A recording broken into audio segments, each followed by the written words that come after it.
qui va faire un arrêt cardiaque. Parce que vous restez avec quelqu'un et subitement, on ne sait pas. Comment savoir cela? Donc dans cette deuxième partie, nous commenterons donc l'intervention du docteur Monkam à la question de la journaliste de savoir comment reconnaître, parce qu'en fait là aussi c'était pas très précis, j'avoue, mais après elle a un peu affiné, mais elle demandait comment est-ce qu'on peut reconnaître qu'une personne a fait un arrêt cardiaque. Donc il faut donc examiner la personne, il faut l'ausculter. Et lorsqu'il y a arrêt cardiaque, en principe on n'entend plus les battements du cœur à l'auscultation avec le stéthoscope. La reconnaissance de l'arrêt cardiaque, comment on fait? Et le docteur Monkam a expliqué que pour reconnaître qu'on est en arrêt cardiaque, il faut qu'on constate que le cœur s'est arrêté. Et pour constater que le cœur s'est arrêté, il faut prendre un stéthoscope et ausculter le cœur. Et on verra que le cœur ne bat pas.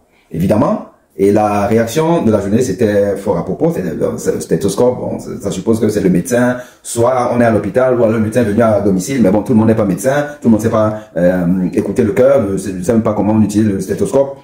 On en fait, très bonne question. Donc de façon simple comme ça, on ne peut pas constater qu'un voisin, il est en train de faire un arrêt cardiaque. Il faut à tout prix, tout le monde n'est pas spécialiste. Alors, les choses ont évolué. Même dans l'arrêt cardiaque intra-hospitalier, donc à l'hôpital, les choses ont évolué. Et depuis déjà beaucoup d'années, hein, depuis peut-être une quinzaine d'années. La reconnaissance de l'arrêt cardiaque, même à l'hôpital, ne se fait plus par le stéthoscope. Ça ne fait plus partie des recommandations. Il faut dire que ça a évolué. Aujourd'hui, on reconnaît un arrêt cardiaque par deux gestes.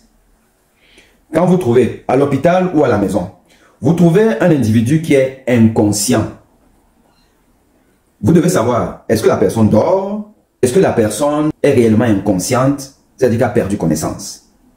Vous appelez la personne. On appelle la personne. Si on connaît son nom, on ne parle pas le nom. Si on connaît pas, on peut dire monsieur, machin, tout que tout. On appelle, on crie d'ailleurs. On appelle, la personne ne réagit pas. On va pincer la personne. On pince. Et aujourd'hui, on conseille plutôt à cet endroit-ci, on pince la personne. Si vous pincez une personne et puis vous pincez bien, ne soyez pas gentil. Vous pincez bien. Si la personne ne réagit pas, c'est qu'elle ne dort pas. C'est que, voilà, elle est inconsciente. Et donc, à partir du moment où vous n'avez pas ces deux réactions-là, l'appel verbal et puis la réaction à un stimulé très important, vous allez maintenant essayer de savoir si la personne respire ou ne respire pas. Et pour savoir si la personne respire ou ne respire pas, une fois de plus, allez regarder mes vidéos. Allez regarder mes vidéos. J'ai des vidéos dans tous mes réseaux sociaux. TikTok, c'est Aimé Boni, je pense. Facebook, Doc Boni M et Aimé Boni professionnel, 2 pages. Et sur ma page YouTube, Boni Aimé. Vous allez voir les vidéos où j'explique toutes ces choses-là. Où je vous dis par exemple que pour savoir si la personne respire ou ne respire pas, la personne est couchée. Vous allez venir mettre votre oreille à peu près au niveau de son nez, son visage si vous voulez. Et vous regardez ses pieds. Vous regardez ses pieds. Et vous essayez de voir s'il y a un mouvement de balancement de la poitrine et du ventre. S'il n'y a pas ce mouvement-là, chez quelqu'un que vous avez appelé, la personne n'a pas réagi, vous avez pensé, la personne n'a pas réagi, c'est arrêt cardiaque. Et là, parce que c'est perte de connaissance sans respiration, donc c'est arrêt cardiaque. Et vous commencez le massage après avoir appelé les secours. À la maison, comme à l'hôpital, c'est ce qu'on fait aujourd'hui. Et je me souviens, pour vous dire, je vous parle de ça parce que c'est une réalité. Je me souviens que j'étais interne de cardiologie, voilà, j'étais interne de cardiologie, donc c'est que je faisais ma spécialisation en cardiologie. Dans la chambre de malade qui faisait un arrêt cardiaque. Donc on est venu et tout, je suis venu là trop intelligent, et passionné par le sujet, parce que je suis passionné par ça depuis toujours. Je prends mon stéthoscope, là, et je vais écouter le cœur, pour savoir si la personne vit encore. Mais mes seigneurs se sont moqués de moi. Ils se sont moqués de moi. Parce que ça ne se fait plus. Ce qu'on fait, c'est,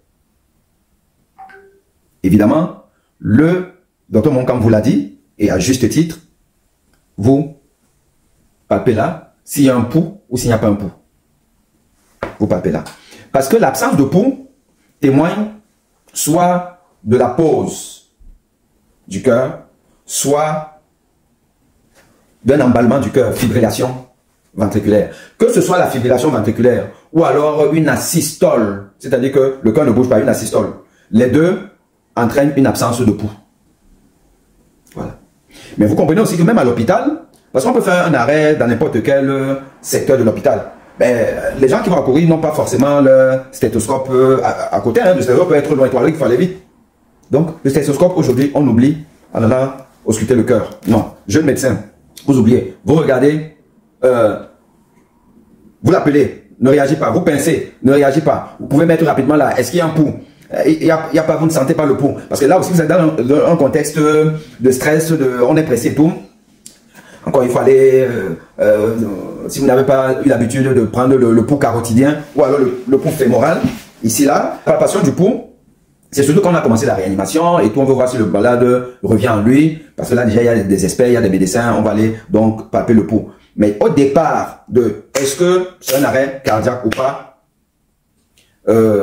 ces deux-là, parce que ces deux-là, tout le monde peut faire ça. C'est-à-dire, j'appelle, je pince. N'importe qui peut faire, il ne faut pas être paramédical pour faire ça. Dès que vous n'avez pas ça, ne vous embarrassez pas, vous allez regarder si il respire ou ne respire pas. S'il respire, c'est probablement pas un arrêt cardiaque. Vous pouvez le mettre en position latérale de sécurité. Mais si la personne ne respire pas de position latérale de sécurité, je vous appelle ça la position latérale d'insécurité. Ok les amis, allez regarder mes vidéos. À bientôt.